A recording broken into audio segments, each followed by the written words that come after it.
Hello, people of the internet. Today I will be discussing my thoughts and opinions on a little Star Wars game called Star Wars Outlaws.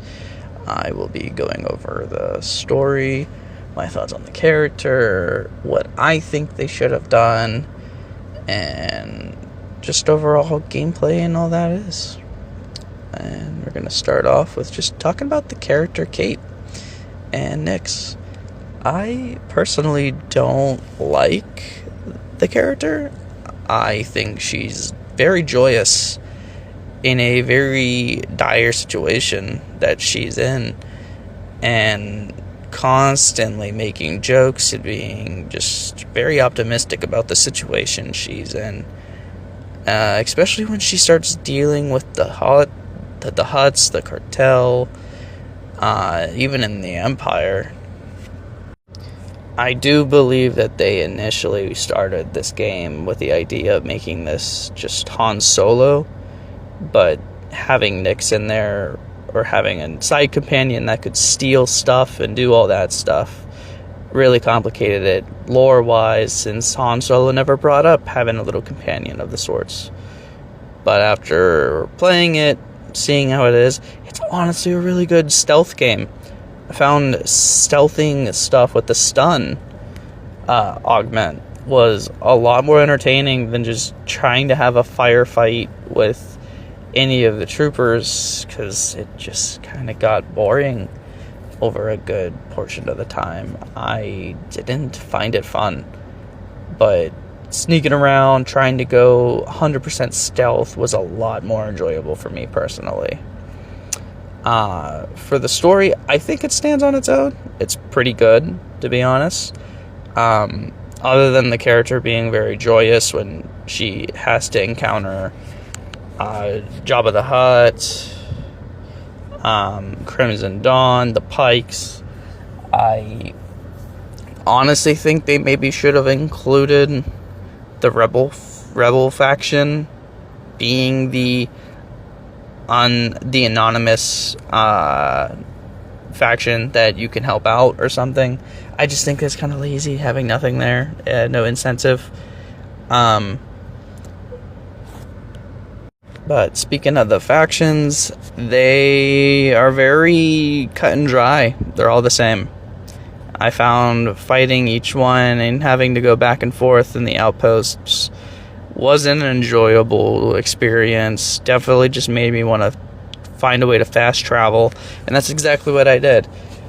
At one point, I just got bored with the game, and I wanted to just do everything as fast as possible. So I took a few minutes, made it so I was able to be on good terms for every faction, and I would be able to just walk in their compound, do what I need to do, and get out.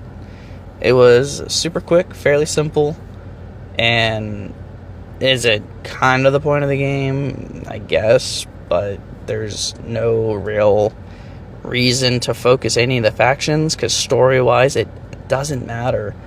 And that's going to be leading into my next little point and topic, is the direction with the factions. I was so excited when I heard that factions were going to be a big part in the marketing, and it's going to drive the story forward. And finishing the game and realizing that any of the factions have very little to do anything, I was a little disappointed. I thought the whole game was going to be focused around like each faction being a certain story or aspect of the game that you're going to be like, this is how this character turns out. Like, I could definitely see if you follow the Crimson Desert, it's going to lead you to meeting like more of Kira or the Crimson Dawn, and just like being a more integral part of the Crimson Dawn criminal syndicate, where you get to actually make calls, have like gang members follow you, and just have a bigger role as a faction leader. The Hutt cartel, you could actually go to Jabba's palace, have a place, get more like assassination jobs, or even like get asked to like hunt down the Millennium Falcon at one point, and just stuff like that. Timeline wise, the game is set between, I believe it was Empire Strikes Back and Return of the Jedi, because if I remember correctly, there was a Han Solo carbonated part of the game when you went to Jabba's palace, which I thought was a very good idea of tone and placement of the game. Because that means Crimson Desert was still as strong and suspicious and in the shadows, even when Luke was actually a Jedi, or in training. But having the Rebel faction get involved, part of the factions of the story, I think it would have made a more integral area of honestly following the one-to-one beat with Han Solo, how he was just a smuggler turned a rebellion general. And I then think they want to beat that on the nose too hard, but it is what it is. I mean, look at the character design for Kate. She straight up looks like Han Solo at times, and especially with the vest. I'm pretty sure there's an outfit that actually looks exactly like it, but I could be wrong. I think they definitely should have followed a more linear path in the storytelling, because on to the next topic of the open world, there's really not much to do other than go to areas and get upgrade material, and each area is kind of a puzzle. I like puzzles in these types of games of exploration, but some of them are very copy and paste and not fun, not enjoyable, where some of the puzzles in Jedi Fallen Order or Jedi Survivor, I feel like they were way more interesting, and I wish that was the case in this game. And definitely going back on the open world aspect of the game, cutting back on the speeder, having to drive all over the place, just got boring. It reminded me of Days Gone, just always having to focus on the motorcycle, always having to put more gas in it. It just wasn't an enjoyable time. If they focused more on the AI and the enemy variety, which is common soldier, just normal blaster. I think there's a shielded version, which is usually just two enemies, either the Imperials or the Pikes. And then the heavy gunner, who also has a shield, if I am correct. And then the sniper, I think only the Imperials had. There's not a lot of enemy variety.